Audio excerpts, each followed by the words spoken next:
Right, so you've saved me the difficult bit, you've introduced me, thank you, because that's always the awkward bit. I think the main takeaway is that I love data and I love problem solving, so you'll hopefully quickly see how these tools came to be. So I'm here today to talk to you about how to get started with a query function. All the sheets-based tools that I build are built off of this function. This is the backbone. So there was a couple of ways I could have approached today. I thought, being a visual learner, let's take a quick look at my two most recent tools. We'll have a look at the query function, and then we'll dive back and see exactly what's making them do what they do. So, two most recent tools, so Search Console Quick Insights. For those that haven't seen, this works entirely on query functions. It's pretty simple as well. You put in your export from Search Console, and it will give you all of these additional insights. What you can see here a little bit closer up is when you've put your export in, you can regex search, you can do all kinds of filtering, you can order in more meaningful ways, you can see gain and loss easier, there's leaderboards, there's new and lost terms, there's all kinds of things. All you do is you get your Search Console, export, paste it in, and it will come to life. This is just the other leaderboard tab. So the Cannibalization Explorer, this actually works with Data Studio as well. The reason I brought Data Studio into the mix was because it allowed me to blend the API to get query and landing page together. They like to keep them separate. So put them back together means we could put the export from Data Studio into my sheet. So what this does is this will basically just give you a list to kind of use as a guidepost. This can't tell you perfectly here's where your cannibalization is. What this can do is give you all the markers to determine whether or not it's an issue. So you'd paste your export in. By top of count URLs down, it will give you all of the queries that are potentially cannibalized, the URLs transposed that are affected, URL distribution, so you can see your impression distribution across URL, so you can see how big potentially is the scale of the issue. And you might be able to see we've got an include box up there, so you can filter for certain terms, you can change the number of results, you can do all kinds of things. So both of these are built off a query function. The first one is super simple, the second one is a headache. I hope it doesn't ever fall over. So this is what it looks like closer up. So now that you've got just a quick feel for what those tools do, I'm hoping that this will just help tee up. So I thought the word approach, as I say, is I'll introduce query function, then we'll go back over the tools, we'll have a look, how do they work? Is it really that simple? What is the query doing? And I'm hoping it will just kind of inspire you for a use of how you can hopefully get stuck in. So this is how Google describes it. It's a bit of a mouthful. The query function runs a Google Visualization API query language query across data. Ben Collins, utmost respect, brilliant sheeter, my go-to. He puts it like this. He says it allows you to use powerful database code, so a pseudo-SQL, basically what you would use to communicate with databases, to manipulate your data in Google Sheets, and it's super powerful. He even goes on to say it's arguably the most powerful function in Google Sheets. I challenge you to find one more powerful. Let me know. So, introducing query. A query function combines filtering with arithmetic functions and aggregation, such as average, sum, max, count, allowing you to cleanse and calculate in a single query. What does it look like? So we've got our table range, whether that's named range or cell range. We've got pseudo-SQL here. From here on, we'll call these statements. And then we've got optional headers. Optional headers are literally the number of header rows. One header row. Two header rows. If you omit it or you leave it as -1, it will guess based on your data. Completely optional, omit it, it will guess. All we're going to look at moving forward is that middle bit between quotes, the query. From here on, statement. Everything else will stay the same. So what do these statements look like? Select all, wildcard. Select all where A contains sale. Text string, single quotes. We'll reinforce that through time. Select A, B, and C where B is greater than 10. Select A, B, C, D where A matches, which is different to contains, so matches is regex. Super simple here, separated by a pipe or a bar, whatever your preference. I want you to tell me where A matches motorcycle or motorbike. So putting a real query in there, or a real statement in there, we've got select all where A contains sale. one header row. Clauses. It's all about the clauses. One rule, top to bottom. You have to present them in this order. It will kick up an error. I think the errors are pretty good, you'll know what's gone wrong, but they have to be. So if you're selector, you have to select before you would group. You have to group before you would order. Again, this is well documented, but it's just a nod. I learned the hard way. Clauses, clause order matters. So we're going to run through a couple of examples. This is just to build some familiarity, because I appreciate code can look more complicated than it is. So we're going to say, select all where A contains sale. Well, we've done that, that's cool. Select all where not A contains sale. Slight frown. Query is incredibly logical compared to most other functions. Now, I love a really cool nested complicated sheets function where I have to go to the middle and start, layering the onion and figuring it all out. But query is really logical. It's select this where this equals this. But it's goofy where not A contains. So it's the only really goofy thing to remember, but that is in the correct place. It's not A contains as opposed to A not contains. Select all where A contains sale, order by C descending, limit to 100 results. Select all where A contains sale, order by C descending, limit 100, label C, top clicks descending or top 100 clicks descending. I'm literally saying that that column C that I wanted you to order by and do this by, I want you to just label it so that I can see it's top 100. So, I'm a sheets hoarder. I keep every sheet. I'm awful. So I thought, where do we start? I've got my first query, my sheet where I did my first little test. So let's have a look. Ignoring the red, I didn't want to delete it, I'm precious and sentimental. Ignoring the red where I've just wrapped a different formula around a query, we've got a sample data table over here, as you can see, and then we've got 3 tables. We're going to run through these exact 3 tables that I went through super quickly, because by the time I'd computed this, it clicked. I was like, I got it, brilliant, I'm off. And I was. So let's fly through with these in action. Just before we do, I just want to show you a select all. I appreciate this won't be the most clear. It's all accessible after. The tool will do it. The GIFs are available. But all we're doing is we're querying the date range. It's really nice to see it compute. And we're going to select all. That's it. No headers. Don't worry. Boof. We start here because we want to know that the data is computing. We want to know that that range is being presented and everything's as expected. Once you've got that, you can then start adding all of your clauses. Query data first, before you start getting complex, and then you can add to it. So the 3 examples I mentioned were these. Select all where B contains mobile. I appreciate it's covering the sample data here, but that was literally device. Now we can just see mobile queries. Select all where C is greater than 10. Quite handy for dead weight, Google Analytics, you want to cut bottom threshold, boff. Sum and group. It's starting to get a little bit more complex here. What we're doing is we're saying I want you to select A and B, so select my querying device.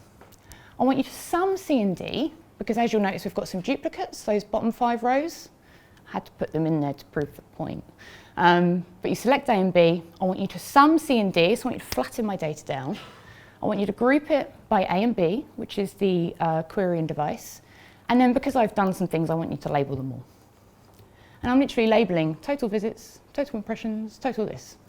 Now I've got a nice clean table. What you wouldn't have seen, because it happened so quick, is that the desk mobile now amounted to 60 rather than 10. It's flattened your data down for you. Quick tip, that's helpful for SQL codes, but we might loop back on that. So this was just a static version in case anyone wanted to be able to see the slightly more complex version when you reference back to the slides. Pivot and group. It's about as complex as it gets, if I'm honest, pivot and group. When you're using pivot and group, you're dealing with aggregates. Actually, I've put the note in blue here because it's so important. If you use a group by clause, every column listed in the select clause must be either listed in the group by or wrapped in an aggregation function. Quite honestly, learn by error. It will kick up an error. It will tell you what's wrong. It will tell you what column's not aggregated. You'll realise what you're doing and you'll soon be away. But fundamentally, you need to make sure that they're either in the group by clause or the aggregation when you're dealing with that. The easy way that because for some reason I used to struggle with group and pivot, we all have a funny thing. For me, group is rows, pivot is columns. So what we're seeing here, sample data on the left, is we've literally top left, so for these 4 quadrants, top left, we're grouping by brand, summing sales, group by market, below, sum by sales. To the right, we've pivoted. So we're saying, okay, we'll group by brand and pivot by market. Below, it's group by market, pivot by brand. It's all the same data, just different directions. Check out this toolbox, like a snap-on, raised by my dad owns a motorcycle shop, in case you hadn't figured that out. This is what we've got available. So even though I've got all these clauses, we've got all these cool functions, they can do all these things, it doesn't end there. Those clauses are just got more fun to play with. Logical operators. So select all where A contains sale and B is less than 100. Or it's less than 100. Then you've got not as well, which we covered, it's goofy. String comparisons. We've got contains, starts with, ends, match, like. As I say, matches is regex. You can be simple and just literally do keyword bar keyword. You can go complex and start doing some cool things, which we'll show in a moment. But select all where A contains sale. We've done that so many times. Select all where A matches motorcycle or motorbike. Got that down. That's also regex. So what I'm actually doing is I'm saying select all where A matches the contents of cell B4, and I've wrapped it in regex so that I can do some phrase matching and some cool things. Comparison operators, where B is less than 100, where it's greater than or equal to 100. You can appreciate where this will go. Oh, very quickly, apologies. The bottom one there is just to say that both of those work for not equal to. One is for text and one is for number. That's all in the reference at the end. So comparison operators, now these aren't technically comparison operators, but they don't really sit anywhere else, and I use them for comparison. So you can say select all where B is not null, or where B is null. Well, why would you do that? Say you've got, this is a horrid example because it's not true, but if you've got first name and last name, and all your surnames, you've got some surnames that are empty, and you need your colleague to go and get the missing surnames. You could query the table and say, show me where B is null. There you go, there's your list. Or equally, if you just want to process a clean list, you could say, select all of the data where B is not null, or A and B is not null. So basically only where I've got first name and second name.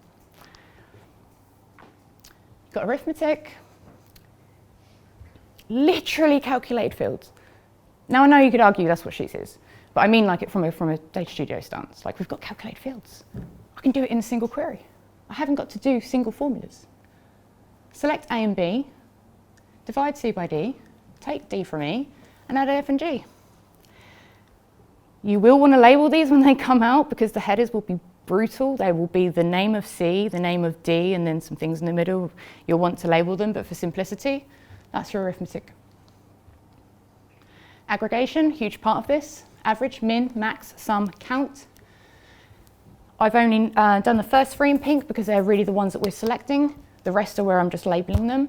The one thing to really take away here is where I'm selecting sum B. I'm selecting sum B, so that's what I'll label. I'm not selecting B, I've selected sum B. It's distinct and it will be handled distinct. If I tried to label B, it wouldn't work. You need to mirror the aggregation because it's a new distinct reference. Scalar. There is so much power in Scalar, and I will use 2020 to uncover it all. There's 5 examples. It's about 25 in there. Date, diff, to date, now. There's all kinds of really cool things you can do. Being honest, I only use lower and upper really, and that's to do with sort of case sensitivity handling and sort of uniformity of data. So what I'll do is I can say select A and B where lower A contains sale, and then what I'm doing is, of course, I've said basically handle everything as lowercase.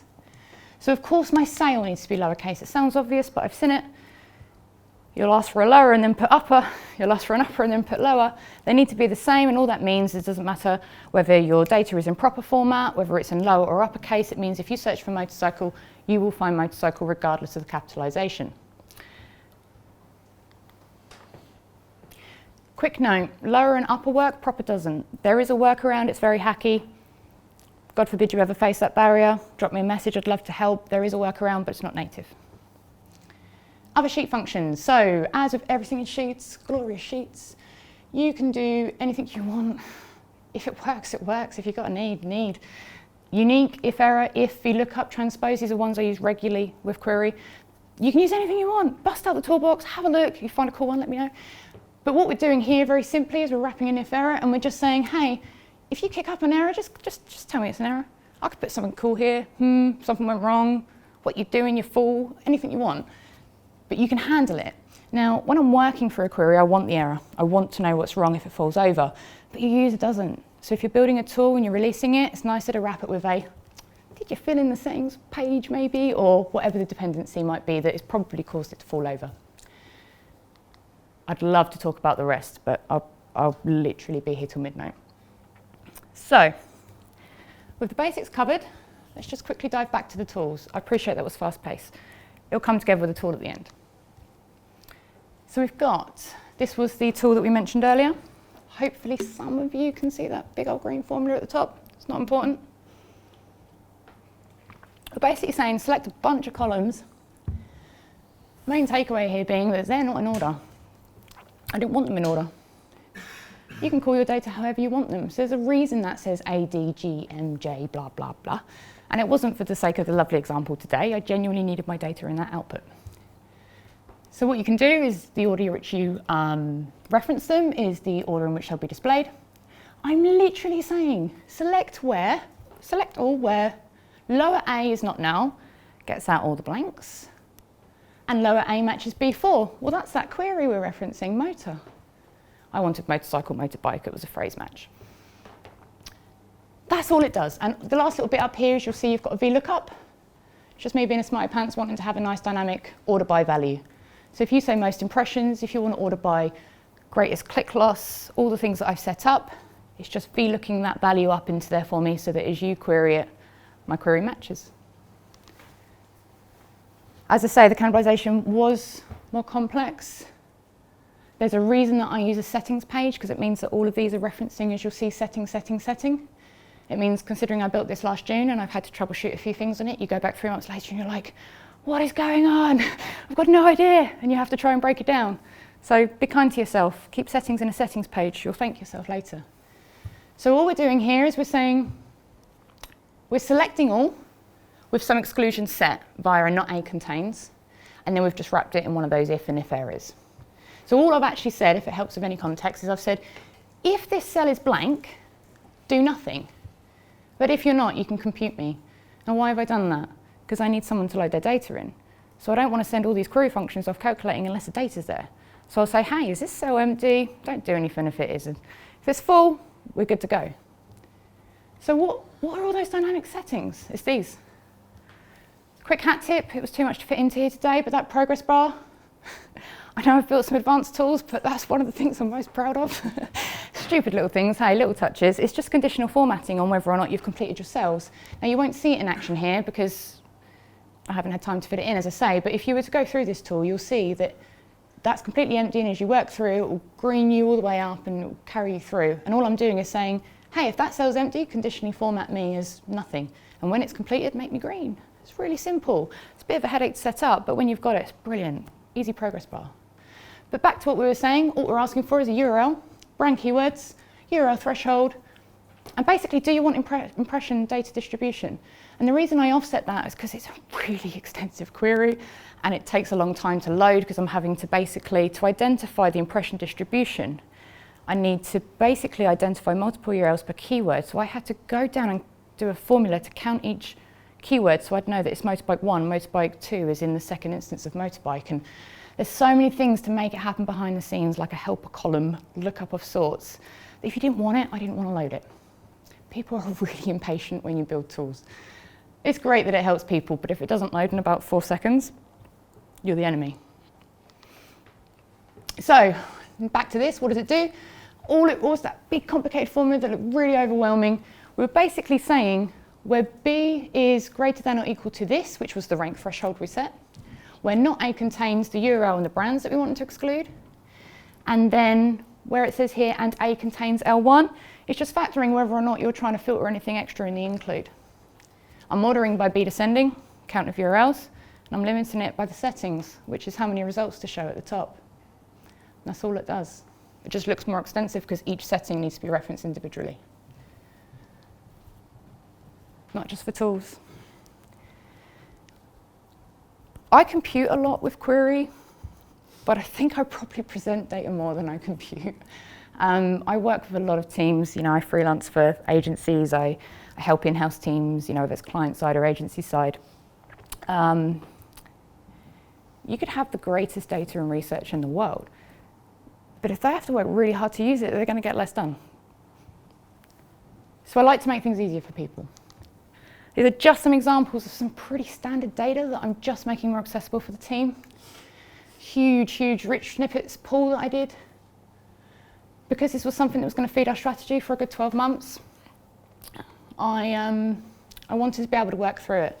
This wasn't a, here's the output, here's a strategy, top to bottom, let's go. It's dynamic. Everything we do is dynamic. The opportunities will be dynamic. This data may be static, and that's a warning. I need to be cautious of that, but it enabled us to kind of get a real feel for things. So look how quick this is. I've quickly built a dynamic reference to the search results. You literally concatenate the URL plus the query, and it's a link. But what it means is I can get them to qualify it. I can get them to explore the data. They get, oh, I wonder, oh yeah, what look like? Oh yeah, what do you feed them? Oh, what are we trying to get rid of? They qualify it, and what's really beautiful, sorry, it's re-looped now, is that I don't need to then go in and filter this table and get all the qualified ones out. I can go to a new tab and go, query this table with this column equals true, because a tick box is just Boolean. It's just true or false. So I can now use my query formula to say, hey, what's my shortlist? In a second. Very different example, but I did a huge SERP research piece. I was trying to explore the refined contents that we were starting to see at the bottom of the search results, like cordless drill and things like that. But it's never just about that, is it? We were looking at this from a SERP research perspective, so caution to time. I wanted to be able to explore videos, I wanted to be able to explore questions, I wanted to know where the refine by type existed, even if I wasn't directly trying to go after it. It was additional context I needed to make my decisions. And you can just see how quickly I kind of follow a thought process. It's reset now, so we can follow it together. Drill. Huh, that's interesting. Let's try DeWalt. Huh, okay, Makita looks stronger. Yeah, look at that. Let's see what videos I've got. Brilliant. This is super powerful for product codes, by the way. Because it means I could search a product code and I could work out every search result of the 7-some thousand that I politely took from the search results. It means that I was able to really see where, it might have been that it was a DeWalt drill, but the Makita, I don't know, BN717 or whatever it was featured in that SERP. There was still an opportunity to cross-populate. And this one, just because I thought it would be super helpful for you all. This, forgive me having to blank out all the white there, you didn't need to see everything else that was going on. All this does is when I do keyword research, favourite thing to do if I'm honest, I get it from all kinds of sources and then I'll dedupe. So I have all kinds of workbooks like this. All I'm doing here is I've chucked all kinds of data, Mangles, Search Console, Systrix, Keyword Planner, Ask the Public, all the things you can imagine, put them into my helper sheet, which you can't see because I've blanked it out. It dedupes them for me, so it tells me, you can see at top left, dedupe total, 15,000. So I've probably got a little bit more work to do. And I can basically see, is this keyword included? And if so, match me. So I'm literally saying select A where A equals, or select A where A contains this cell reference. And all that enables me to do, as I'm hoping you'll see and demonstrated, is I can anyone that's done keyword research, you'll probably relate. You get to this point where you feel, maybe it's just me, you feel like your data's nearly there. And you just need to spot check a few things and make sure that you have got a well-rounded picture. The only thing worse than wrong data is like half data where it's making the wrong decisions because you haven't well-rounded it enough. Here I can kind of go, have I got this? Yeah, I have. Okay, well what else have I got around that? Oh look, I've got 238 around parts. Yeah, we're fine. I'm feeling good that parts is well covered in this data set now. And it just enables me, I don't need to go back to my main sheet. I haven't got to filter loads of keywords. I haven't got to, I've got this, I've got that. I can go, thought process, have I got this? Yes. Oh, what else have I got? Yeah, do you know what? Happy with that. And I know that that's sorted by search volume descending because I know where I'm querying it from. and that's the way the native data is ordered. So just in case that did help anyone, even though it's not query, I've included this formula at the bottom for you. So the tool, the examples to play with. So I appreciate that as simple as query can be from a approach from a logical statement stance. I've given you a lot of information today. Have a play if you can see a use for it that's going to benefit you. This could be sales data, it could be marketing data, it could be keyword data. It might just be that you've got some in-house data that you just need your team to get a bit more engaged with. So I've built you this tool. I won't go through it too quickly just because the instructions are there. But effectively what you do is you type your statement, so remember just a bit between quotes. Type the statement in purple, again this is all well documented.